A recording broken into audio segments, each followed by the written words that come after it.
Hello from Walk With Me Ministries. I'm Cheryl in Sidebottom. We'd like to continue again with Psalm 62 in verse 5, where it says, "My soul wait only upon God, and silently submit to Him. For my hope and expectation are from Him. He only is my rock and my salvation. He is my defense and my fortress. I shall not be moved." Verse 8 says, "Trust in, lean on, rely on, and have confidence in Him at all times. You people, pour out your heart before Him. God is a refuge for us, a fortress and a high tower." Pause and calmly think of that. What I'd like for us to look at today is that in order for us to call God our defense, to call God our high tower, to call Him everything that He wants to be to us, means that we have to lean on Him. We have to rely on Him. We have to put all of our faith and our confidence in Him. That means that we must come to a dependence upon Him, as I believe most of us have never realized or understood.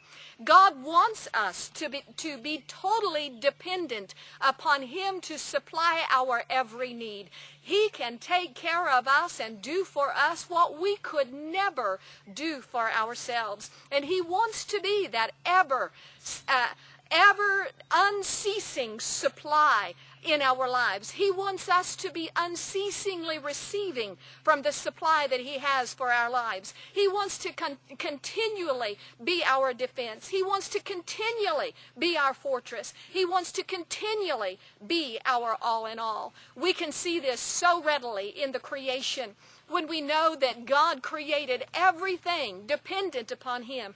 All of creation was dependent upon Him. The structure of the worlds, the structure of the stars, of the orbit, the structure of night and day, all of the vegetation, all of the animals in land and sea and air. And then when He finally got to Adam, He said, "I want you to be dependent upon me." He did not create us in the beginning to be independent of Him, but He created us to be dependent upon Him, always receiving from His hand what we had need of, always being blessed. He said, everything that I have created is good, and everything that I have created has me at the center of it. But very soon we find that changed. Very soon we find that the serpent came to Eve in the garden and said, "Has God really said that you will surely die if you eat this?" He said, "Oh, you won't die. In the day that you eat thereof, your eyes will be opened." And I would like to submit to you at the end of this devotion that when our eyes became opened, that's when we came into conflict with the eye of God. I'll see you again next time. Thanks for tuning in.